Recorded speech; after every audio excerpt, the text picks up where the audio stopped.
मुझ पर थोड़ी दया करो दयालाल भाई। बस 1-2 महीने मैं कहीं से भी कुछ भी करके तुम्हारे पैसे चुका दूंगा। अरे सुनीलवा, हमरा सिर्फ नाम ही दयालाल है, बाकी हमारे अंदर दया की मात्रा झाड़ू मार के सुनना भरी है। चल फिर भी मैं तुझे 2 महीने की आधे की आधी मोहलत यानी 15 दिनों का समय देता हूं। उसके बाद अगर तूने मेरे पैसे नहीं लौटाए तो फिर झाड़ू मार के अपना घर खाली करने के लिए तैयार रहना। तुम्हारा बहुत बहुत धन्यवाद दयालाल भाई। हाँ हाँ ठीक है, लेकिन याद रहे कि आज से ठीक 16 दिन के अंदर अंदर पैसे मिल जाने चाहिए, वरना मेरे अंदर की बची फूची दया झाड़ू मार के सब खत्म हो जाएगी। ठीक है भाई। अच्छा तो मैं अब चलता हूँ, घर पे मेरा परिवार मेरी राह देख रहा होगा। बस इतना कह के सुनील वहां से निकल जाता है।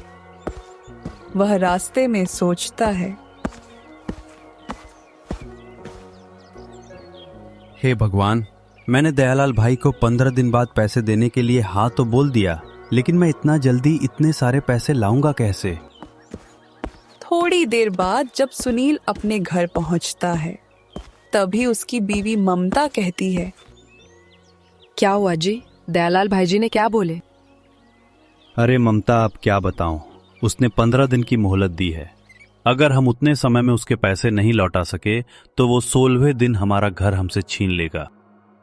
यह सुनते ही ममता बहुत डर जाती है। सुनिए जी, ये तो बहुत कम समय है। इतनी जल्दी इतने सारे पैसे हम कहाँ से लाएंगे? वही तो नहीं समझ आ रहा है ममता, आखिर हम कहाँ से लाएंगे इतने रुपए? तभी उनका लड़का शिवम स्कूल से आता है। वो हाथ पैर धो के ममता से खाना मांगता है। अरे मम्मी, बहुत जोर की भूख लगी है, थोड़ा खाना दे दो ना। हाँ बेटा, थोड़ी देर यहाँ बैठ जा, मैं बस 2 मिनट में खाना लेकर आती हूँ। ऐसा कह के ममता शिवम के लिए रसोई घर से खाना लाने चली जाती है। अपने पापा को इतना खामोश देखकर वह कहता है, क्या बात है पापा, आपकी तबीयत तो ठीक है ना? अरे हाँ बेटा, मेरी तबीयत को भला क्या होगा, मैं तो एकदम ठीक हूँ। तो पापा फिर आप इतने शांत क्यों हो? कोई दिक्कत है क्या? अच्छा वो तो मैं सोच रहा था कि मेरे बेटे का अगले महीने में जन्मदिन है, तो मैं उसे ऐसा क्या तोहफा दूं कि मेरा बेटा बहुत बहुत ज्यादा खुश हो जाए। ये सुनते ही शिवम कहता है, अरे क्या पापा, आप भी ये सब तोहफा वोफा मुझे पसंद नहीं। वैसे भी आपने मुझे मेरे मन के स्कूल में दाखिला दिलाया है, तो वही मेरे लिए तोहफा है। आप बस अब अपनी सेहत का ध्यान रखो, बाकी मैं संभाल लूंगा। उतने में ममता खाना लेके आ जाती है और कहती है, अरे किस चीज को लेके आप दोनों इतनी बातें कर रहे हो?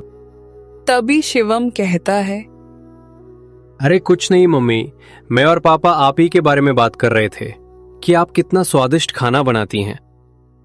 शिवम की बातें सुन के ममता मुस्कुराती है और कहती है, अच्छा अच्छा, तो अब तू अपनी मम्मी को सिखाएगा? बातें बनाना तो कोई तुझसे सीखे। अरे अब खड़ी खड़ी बातें ही करोगी कि मेरे बेटे को खाना भी दोगी? बेचारे देखो कितना भूखा है। हाँ मम्मी, अब मुझे और बर्दाश्त नहीं हो रहा, प्लीज अब मुझे खाना दे दो। हाँ हाँ, तेरी सब नौटंकी समझती हूँ। अच्छा नीचे बैठ के खा ले, मैं तब तक तेरी लक्ष्मी को भी खाना दे के आती हूँ। ठीक है मम्मी। फिर ममता लक्ष्मी को चारा डालने जाती है और इसी तरह दिन ढल जाता है। अगले दिन सुबह में सुनील अपनी लक्ष्मी को लेके अपने खेत की ओर निकल जाता है। अरे लक्ष्मी, अब तो ही बता कि मैं उस दयालाल का कर्ज कैसे चुकाऊं। अपने बेटे को अच्छे स्कूल में पढ़ने के लिए 25,000 कर्ज ले तो लिए, लेकिन फसल अच्छी न हो पाने की वजह से पिछले साल नहीं चुका पाया। अब की बार का फसल तैयार होने में अभी 2-3 महीनों का वक्त है। बस यही सब कहते कहते हैं वो अपने खेत में पहुंच जाता है। यह खेत उसके पिताजी ने दी हुई एक आखिरी निशानी थी, जिसे वो किसी भी हालत में बेचना नहीं चाहता है। पूरा दिन काम करके जब वह अपने घर वापस आता है, तब ममता कहती है, आप ठीक तो हैं? हाँ ममता, मैं ठीक हूँ, बस पैसे की चिंता सताई जा रही है। आप सही कह रहे हैं। अच्छा आप बैठिए, मैं आपके लिए पानी लेके आती हूँ। ऐसे ही रात हो जाती है और शिवम खाना खा के अपने कमरे में सोने चले जाता है। यहाँ सुनील और ममता अभी भी पैसों के बारे में सोच रहे हैं। देखिए जी, मुझे पता है मैं अभी जो आपसे जो कहने वाली हूँ वो आपको बिल्कुल भी अच्छा नहीं लगेगा, लेकिन अब ऐसे समय में हमारे पास कोई और दूसरा रास्ता नहीं है। कल सुबह मैं आपको आपने दी हुई मेरे कंगन और सोने की अंगूठी दूंगी। आप उसे बाजार में बेच देना।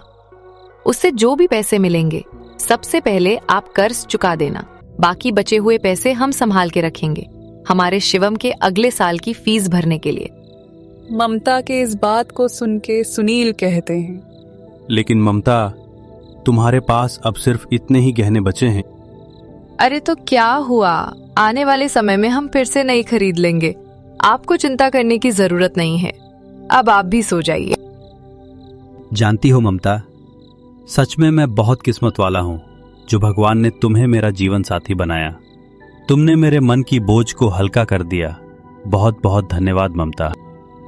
सुनील को मुस्कुराते देख ममता का मन हल्का हो जाता है और वह कहती है, हाँ हाँ ठीक है, अब आप भी हो जाइए। अगले दिन सुबह में जब शिवम स्कूल चला जाता है तब ममता सुनील के पास एक कपड़ा लेके आती है।